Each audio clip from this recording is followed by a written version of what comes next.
नमस्कार। आकाशवाणी से प्रस्तुत है समाचार प्रभात।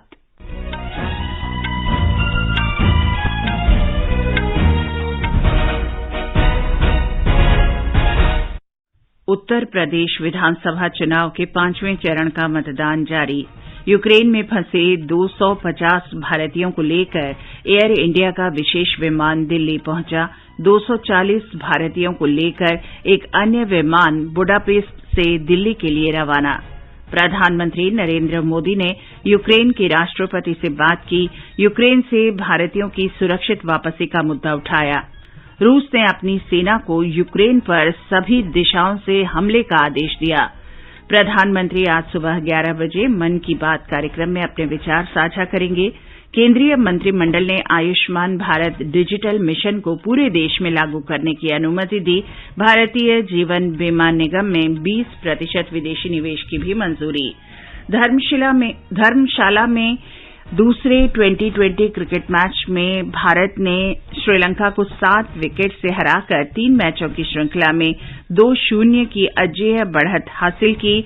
धर्मशाला में ही तीसरा और अंतिम मैच आज और भुवनेश्वर में FIH प्रो लीग हॉकी प्रतियोगिता में भारतीय महिला टीम ने स्पेन को 2-1 से हराया। पुरुष टीम ने स्पेन को 5-4 से परास्त किया।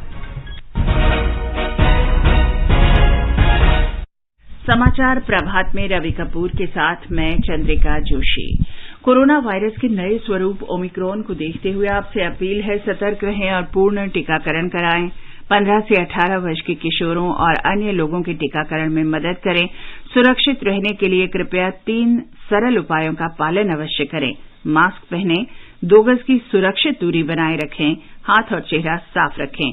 कोविड से संबंधित किसी भी जानकारी और मार्गदर्शन के लिए राष्ट्रीय हेल्पलाइन नंबर 011239788046 और 1075 पर संपर्क करें। और अब समाचार। उत्तर प्रदेश विधानसभा चुनाव के 5वें चरण में आज वोट डाले जा रहे हैं। मतदान सुबह 7 बजे शुरू हुआ और शाम 6 बजे तक चलेगा।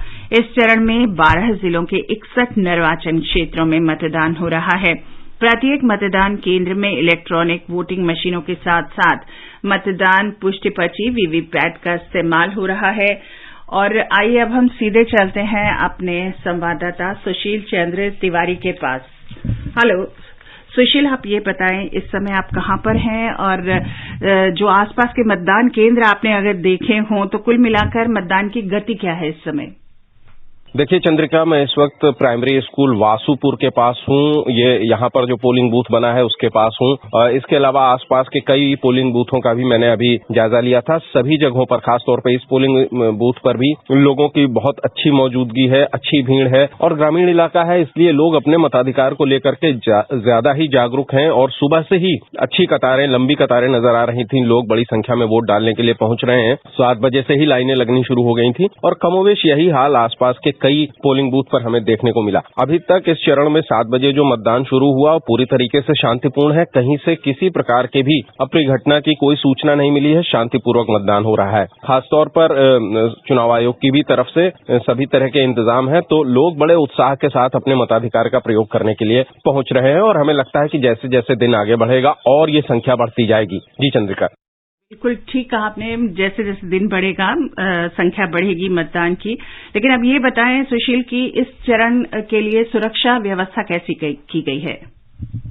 देखिए चंद्रिका, चुनाव आयोग की तरफ से बहुत पुख्ता इंतजाम किए गए हैं। सुरक्षा के भी इंतजाम हैं और कोरोना का संक्रमण कतई न फैले इसके भी बहुत अच्छे इंतजाम किए गए हैं। और सभी स्थानों पर थर्मल चेकिंग हो रही है, तब अंदर जाने दिया जा रहा है। मास्क की अनिवार्यता को समझाया जा रहा है और लोगों को मास्क लगाने के लिए भी कहा जा रहा है। अंदर भी आप जाते हैं तो सभी प्रकार के इंतजाम आपको मिलते हैं। तो ये अच्छे चुनाव आयोग के इंतजाम है। अगर हम सिक्योरिटी की बात करें, सुरक्षा की बात करें, तो लगभग 4,500 से ज्यादा पोलिंग बूथ ऐसे हैं इस पूरे आज जहां पर पर पोलिंग हो रही है। लगभग 26,000 के आसपास कुल पोलिंग बूथ है, उसमें से 4,500 से ज्यादा पोलिंग बूथ ऐसे हैं जो कि क्रिटिकल माने गए हैं। लगभग 1100 से ज्यादा ऐसे स्थान हैं, ऐसे एरियाज हैं जिनको सेंसिटिव चिन्हित किया गया है। तो पुलिस की तरफ से उसके अच्छे इंतजाम है। लगभग 360 कंपनी जो है पैरामिलिट्री फोर्स की लगाई गई है इस चुनाव को शांतिपूर्वक संपन्न कराने के लिए, और 7,000 से ज्यादा राज्य पुलिस के जवान भी बूथों की सुरक्षा के लिए लगाए गए हैं। आप देखिए कि कुछ इलाके ऐसे हैं जैसे चित्रकूट का इलाका हो गया, डकैतों का भी इलाका माना जाता रहा है, तो उन इलाकों में सुरक्षा के और तगड़े इंतजाम हैं। चुनाव आयोग की तरफ से भी और पुलिस प्रशासन की तरफ से भी सुरक्षा के पुख्ता इंतजाम किए गए हैं, और इसी की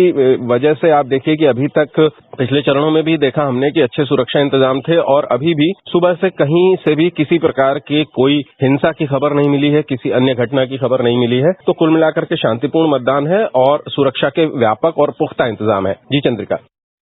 सुशील, हमारे श्रोताओं को जरा ये बताइए कि इस चरण के जो मतदान है उसमें किन प्रमुख उम्मीदवारों के राजनीतिक भाग्य आज ईवीएम में बंद हो जाएंगे? देखिए चंद्रिका, अब यहाँ से ये पूर्वांचल का द्वार भी कहा जा रहा है। ये चरण 5वां चरण है, बहुत ही महत्वपूर्ण चरण है, और सभी राजनीतिक दलों ने अपनी पूरा जोर लगाया हुआ है। जिसे कहा जाए कि अब अंतिम चरणों की तरफ चुनाव बढ़ा है, तो सभी पार्टियों ने पूरी जी जान के साथ इस चरण में अधिकतम सीटें जीतने की कोशिश कर रही है। प्रमुख सीटों की अगर हम चर्चा करें, दिलचस्प मुकाबलों की चर्चा करें, तो चित्रकूट से देखें चंद्रिका प्रसाद उपाध्याय जो सरकार में मंत्री हैं वो चुनाव लड़ रहे हैं। इलाहाबाद से 2 मंत्री हैं, नंद गोपाल गुप्ता नंदी और सिद्धार्थनाथ सिंह, वो चुनाव लड़ रहे हैं। सबसे महत्वपूर्ण चुनाव सिराथू का है, जहां से उप मुख्यमंत्री केशव प्रसाद मौर्य चुनाव मैदान में हैं, और बहुत ही दिलचस्प ये देखना है कि उनके मुकाबले में पल्लवी पटेल हैं, जो कि एक ही परिवार में 2 अलग अलग पार्टियां बनी हैं। अपना दल सोनेलाल पटेल, जिसका जो है गठबंधन भाजपा के साथ है, अनुप्रिया पटेल उसकी नेता है और सरकार में मंत्री भी हैं। उन्होंने केशव मौर्य के लिए प्रचार किया, और वहीं कृष्णा पटेल और उनकी मां जो है अनुप्रिया पटेल की, और पल्लवी पटेल अपना दल कमेरावादी से हैं, और उन्होंने समाजवादी पार्टी के साथ मिलकर के पल्लवी पटेल को खड़ा किया है। वो चुनौती दे रही हैं उप मुख्यमंत्री को। आप आगे बढ़िए, अयोध्या की तरफ बढ़िए। अयोध्या में पवन पांडे जो है समाजवादी पार्टी के उम्मीदवार हैं, अयोध्या की सीट से, और मौजूदा विधायक जो भाजपा के हैं वेद प्रकाश गुप्ता, उनको चुनौती दे रहे हैं। इसके अलावा अन्य कई मंत्री भी हैं। अमेठी का दिलचस्प मुकाबला है, वहां राजा जो संजय सिंह है 33 साल बाद चुनाव लड़ रहे हैं, राजघराने के व्यक्ति हैं वो। इसी तरह कुंडा है, जहां पर रघुराज प्रताप सिंह पिछले 30 सालों से जीतते आ रहे हैं, इस बार भी वो मैदान में है। तो कई प्रमुख उम्मीदवार हैं, सभी की किस्मत जो है उसका फैसला, राजनीतिक किस्मत का मतदाता आज कर रहे हैं। जी चंद्रिका। इस व्यापक जानकारी के लिए बहुत बहुत धन्यवाद सुशील। प्रधानमंत्री नरेंद्र मोदी ने उत्तर प्रदेश में विधानसभा चुनाव के 5वें चरण में आज मतदाताओं से वोट डालने की अपील की है।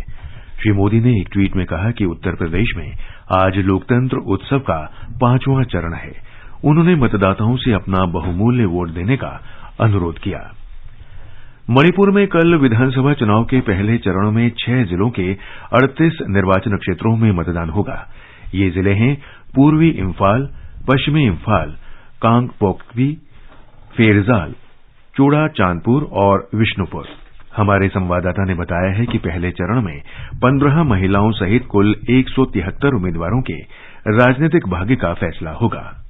चुनाव अधिकारियों ने मतदान को स्वतंत्र, निष्पक्ष सुनिश्चित कराने के लिए सभी उपाय किए हैं और आवश्यक प्रावधान किया गया है। मतदान सुबह 7 बजे से शाम 4 बजे तक होगा और सभी मतदान केंद्रों को आज कोविड महामारी को देखते हुए सैनिटाइज किया जाएगा। मतदान केंद्रों पर सहायता बूथ बनाए जाएंगे और अर्धसैनिक बलों ने स्टेशनों के आसपास गश्त तेज कर दी है। चुनाव अधिकारियों ने जानकारी दी है कि वेबकास्टिंग इन क्षेत्रों में की जाएगी जहां इंटरनेट की सुविधा उपलब्ध है, और दूर दराज के क्षेत्र जहां इंटरनेट उपलब्ध नहीं है वहां वीडियोग्राफी की जाएगी। पहले चरण की शेष विधानसभाओं के लिए मतदान अधिकारी और सुरक्षा कर्मी आज जिले मुख्यालय से चुनाव ड्यूटी के लिए रवाना होंगे। आकाशवाणी समाचार के लिए इम्फाल से जेजे थोक्सोम। प्रधानमंत्री नरेंद्र मोदी ने कल यूक्रेन के राष्ट्रपति वोलोदिमीर ज़ेलेंस्की के साथ बात की। श्री मोदी ने यूक्रेन में जारी संघर्ष के कारण जानमाल के नुकसान पर गहरा दुख व्यक्त किया। उन्होंने हिंसा की तुरंत समाप्ति और बातचीत के लिए अपनी बात दोहराई और शांति प्रयासों में किसी भी तरह के योगदान करने की भारत की इच्छा व्यक्त की। श्री मोदी ने राष्ट्रपति वोलोदिमीर जेलेंस्की से यूक्रेन में छात्रों सहित भारतीय नागरिकों की रक्षा और सुरक्षा के लिए भारत की गहरी चिंता से भी अवगत कराया तथा भारतीय नागरिकों को शीघ्र और सुरक्षित स्वदेश वापस लाने के लिए यूक्रेन से सुविधा पर चर्चा की। इस बीच यूक्रेन में फंसे 250 भारतीयों को लेकर रोमानिया की राजधानी बुखारेस्ट से एयर इंडिया की दूसरी उड़ान कल रात दिल्ली पहुंची। नागर विमानन मंत्री ज्योतिरादित्य सिंधिया और विदेश राज्य मंत्री वी मुरलीधरन ने हवाई अड्डे पर उनकी अगवानी की। इस अवसर पर श्री सिंधिया ने कहा कि केंद्र सरकार यूक्रेन में फंसे प्रत्येक भारतीय की सुरक्षित वापसी सुनिश्चित कर रही है। The Prime Minister is with you every step. The Government of India is with you every step. And 130 crore Indians are with you every step of the way. And we will leave no stone unturned until every single one of our citizens are safely back home. And we assure you कि एक-एक नागरिक को वापस अपने मातृभूमि में हम लोग सुरक्षित रख के ही चैन की सांस लेंगे। यूक्रेन से भारतीयों की स्वदेश वापसी के मिशन को ऑपरेशन गंगा नाम दिया गया है। विदेश मंत्री ने कहा है कि यूक्रेन से भारतीय नागरिकों को स्वदेश लाए जाने के कार्य में विदेश मंत्रालय के दल 24 घंटे जमीनी स्तर पर काम कर रहे हैं और वे व्यक्तिगत रूप से भारतीय नागरिकों की स्वदेश वापसी के कार्यों की निगरानी कर रहे हैं। इस बीच विदेश मंत्री डॉक्टर जयशंकर ने बताया कि भारतीयों को लेकर तीसरी उड़ान बुडापेस्ट से आज सुबह दिल्ली पहुंच रही है। उन्होंने सहयोग के लिए हंगरी के विदेश मंत्री के प्रति आभार व्यक्त किया। इससे पहले 219 भारतीयों को लेकर एक विमान कल मुंबई पहुंचा था। केंद्रीय मंत्री पीयूष गोयल ने मुंबई हवाई अड्डे पर यात्रियों का स्वागत किया। बेलारूस में बातचीत करने से यूक्रेन के इनकार के बाद रूस ने कहा है कि उसने अपनी सेना की सभी इकाइयों को यूक्रेन पर सभी दिशाओं से हमला करने के आदेश दिए हैं। रूस ने शुक्रवार को कहा था कि राष्ट्रपति व्लादिमीर पुतिन यूक्रेन के साथ बातचीत के लिए एक प्रतिनिधिमंडल बेलारूस भेजने के लिए तैयार हैं, लेकिन यूक्रेन वार्सा में बातचीत करना चाहता है। रूस ने ये घोषणा उसी दिन की जब अमेरिका के राष्ट्रपति जो बाइडेन ने यूक्रेन को $60 करोड़ की तत्काल सैन्य सहायता देने संबंधी ज्ञापन पर हस्ताक्षर किए। इससे पहले यूक्रेन के राष्ट्रपति व्लादिमीर जेलेंस्की ने घोषणा की थी कि उनकी सेना ने राजधानी कीव पर कब्जा करने की रूस की सेना की कोशिश नाकाम कर दी है, लेकिन रूसी सेना हमले करते हुए आगे बढ़ रही है और कीव सहित यूक्रेन के कई शहरों पर मिसाइलों और तोपों से हमला किया है। ये समाचार आकाशवाणी से प्रसारित किए जा रहे हैं। समाचार प्रभात में आपका फिर स्वागत है। आगे बढ़ने से पहले एक नजर मुख्य समाचारों पर। उत्तर प्रदेश विधानसभा चुनाव के 5वें चरण का मतदान जारी। यूक्रेन में फंसे 250 भारतीयों को लेकर एयर इंडिया का विशेष विमान दिल्ली पहुंचा। 240 भारतीयों को लेकर एक अन्य विमान बुडापेस्ट से दिल्ली के लिए रवाना। प्रधानमंत्री नरेंद्र मोदी ने यूक्रेन के राष्ट्रपति से बात की। यूक्रेन से भारतीयों की सुरक्षित वापसी का मुद्दा उठाया। रूस ने अपनी सेना को यूक्रेन पर सभी दिशाओं से हमले का आदेश दिया। प्रधानमंत्री आज सुबह 11 बजे मन की बात कार्यक्रम में अपने विचार साझा करेंगे। केंद्रीय मंत्रिमंडल ने आयुष्मान भारत डिजिटल मिशन को पूरे देश में लागू करने की अनुमति दी। भारतीय जीवन बीमा निगम में 20% विदेशी निवेश की भी मंजूरी। धर्मशाला में दूसरे 2020 क्रिकेट मैच में भारत ने श्रीलंका को 7 विकेट से हराकर 3 मैचों की श्रृंखला में 2-0 की अजय बढ़त हासिल की। धर्मशाला में ही तीसरा और अंतिम मैच आज। और भुवनेश्वर में FIH प्रो लीग हॉकी प्रतियोगिता में भारतीय महिला टीम ने स्पेन को 2-1 से हराया। पुरुष टीम ने स्पेन को 5-4 से परास्त किया। प्रधानमंत्री नरेंद्र मोदी आज सवेरे 11 बजे आकाशवाणी से मन की बात कार्यक्रम में देश विदेश के श्रोताओं से अपने विचार साझा करेंगे। ये इस रेडियो कार्यक्रम की 86वीं कड़ी होगी। आकाशवाणी और दूरदर्शन के समूचे नेटवर्क पर इसका प्रसारण होगा। ये प्रसारण आकाशवाणी समाचार की वेबसाइट न्यूज ऑन AIR और मोबाइल ऐप पर भी उपलब्ध रहेगा। आकाशवाणी समाचार, दूरदर्शन समाचार, प्रधानमंत्री कार्यालय तथा सूचना और प्रसारण मंत्रालय के YouTube चैनलों पर भी इसका सीधा प्रसारण होगा। प्रसारण के तुरंत बाद आकाशवाणी से क्षेत्रीय भाषाओं में भी इसे प्रसारित किया जाएगा। केंद्रीय मंत्रिमंडल ने सरकार के प्रमुख कार्यक्रम आयुष्मान भारत डिजिटल मिशन को देश में लागू करने की मंजूरी दे दी है। इस मिशन के अंतर्गत नागरिकों को आयुष्मान भारत स्वास्थ्य खाता खोलने में मदद मिलेगी, जिससे उनके स्वास्थ्य रिकॉर्ड को जोड़ा जा सकेगा। ब्यौरा हमारे संवाददाता से। आयुष्मान भारत डिजिटल मिशन की रूपरेखा जनधन, आधार और मोबाइल तथा सरकार की अन्य डिजिटल पहलों पर आधारित है। ये मिशन एक ऐसा ऑनलाइन मंच उपलब्ध करा रहा है जिसमें व्यापक डेटा, सूचना और बुनियादी सेवाएं उपलब्ध हैं। इससे सभी स्वास्थ्य सेवा प्रदाताओं के लिए स्वास्थ्य रिकॉर्ड उपलब्ध हो सकेंगे और चिकित्सीय निर्णय लेने में सुविधा होगी। सोवग्या की रिपोर्ट के साथ समाचार कक्ष से फरहत नाज। सरकार ने भारतीय जीवन बीमा निगम LIC में 20% विदेशी निवेश की अनुमति दे दी है।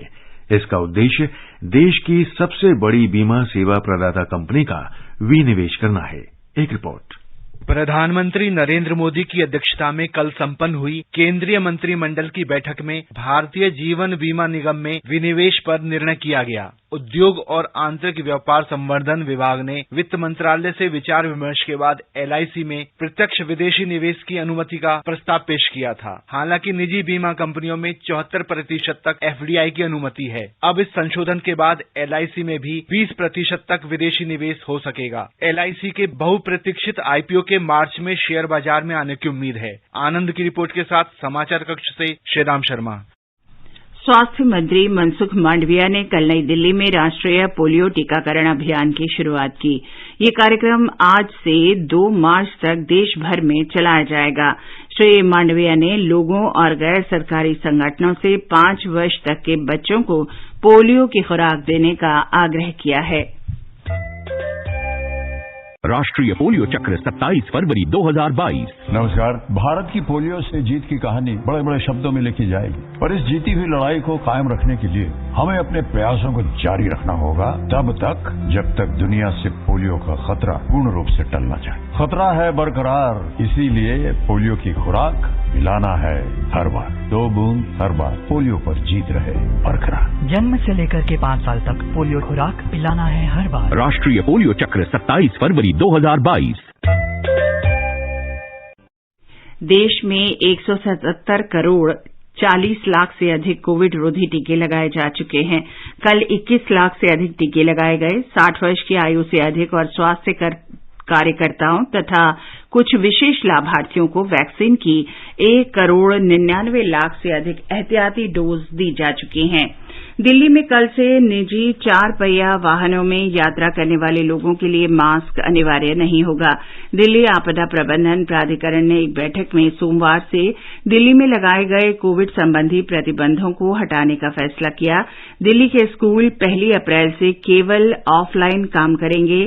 सार्वजनिक स्थानों पर मास्क नहीं पहनने पर जुर्माना 2,000 रुपये से घटाकर 500 रुपये कर दिया गया है।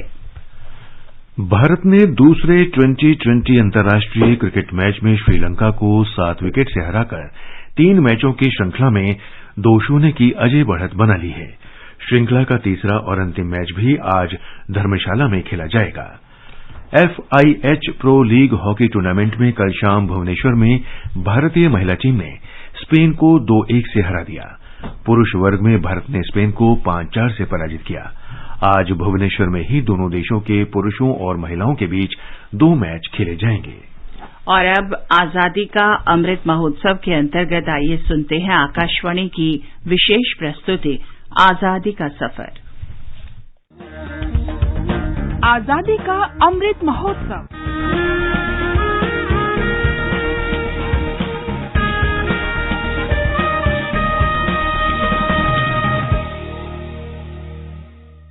आजादी का सफर आकाशवाणी समाचार के साथ एक राष्ट्र का उदय।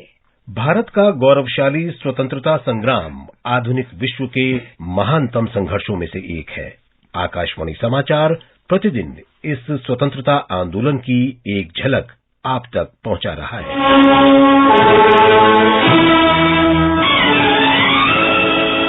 आज की कड़ी में हम महान क्रांतिकारी और स्वतंत्रता सेनानी चंद्रशेखर आजाद की स्मृतियों को नमन कर रहे हैं। जिन्होंने अंग्रेजों के हाथों गिरफ्तार न होने का अपना संकल्प पूरा किया और पुलिस से घिर जाने पर 27 फरवरी 1931 को खुद को गोली मार दी।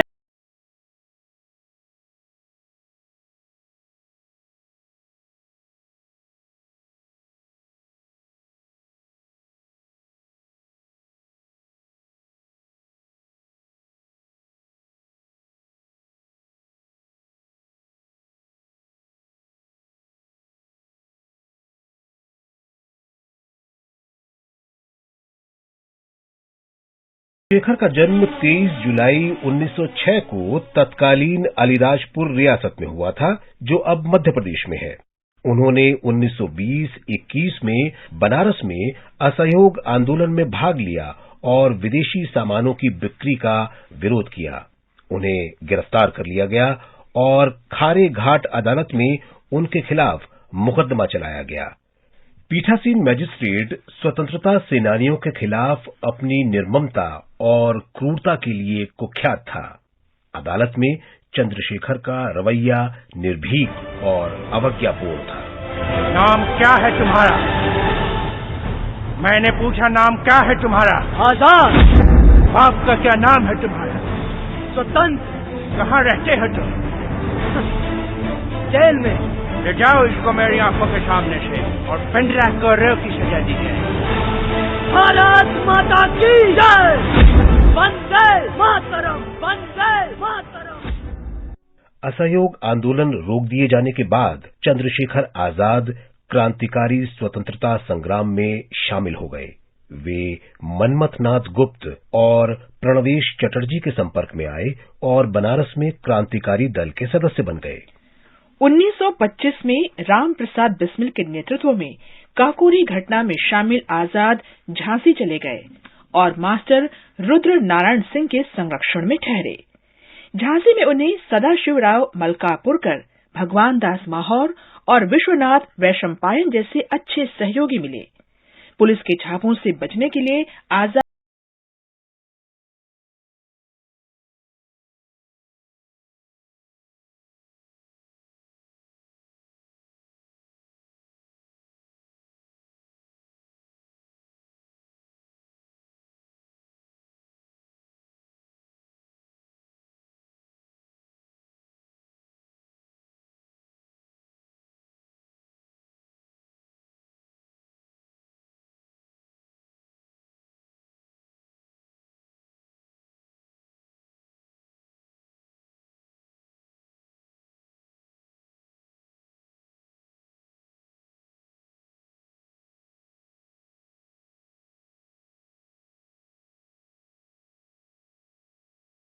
8 अप्रैल 1929 को सेंट्रल लेजिस्लेटिव असेंबली में बम फेंका।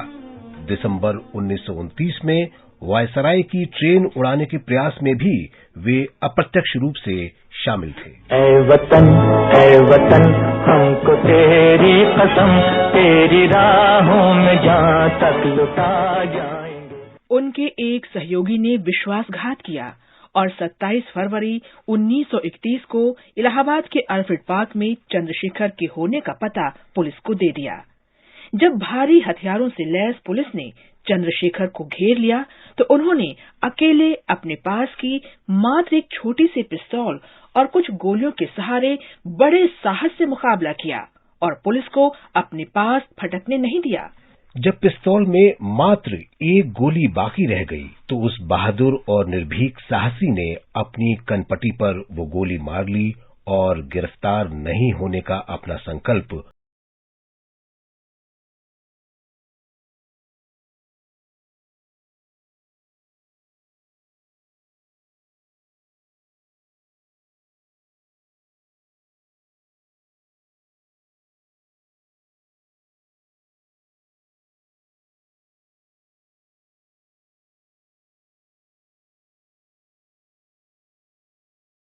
ये घटना घटी उसे उनकी स्मृति में चंद्रशेखर आजाद पार्क नाम दिया गया। उनकी पिस्तौल आज भी प्रयागराज संग्रहालय की दीवार पर सजी है। देश की माटी के इस आजाद सपूत को हमारा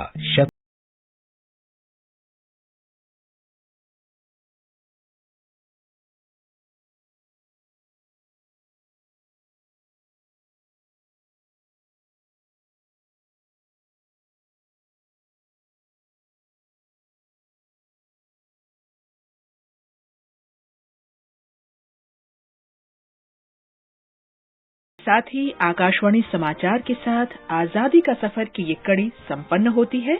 कल फिर मिलेंगे अगली कड़ी के साथ।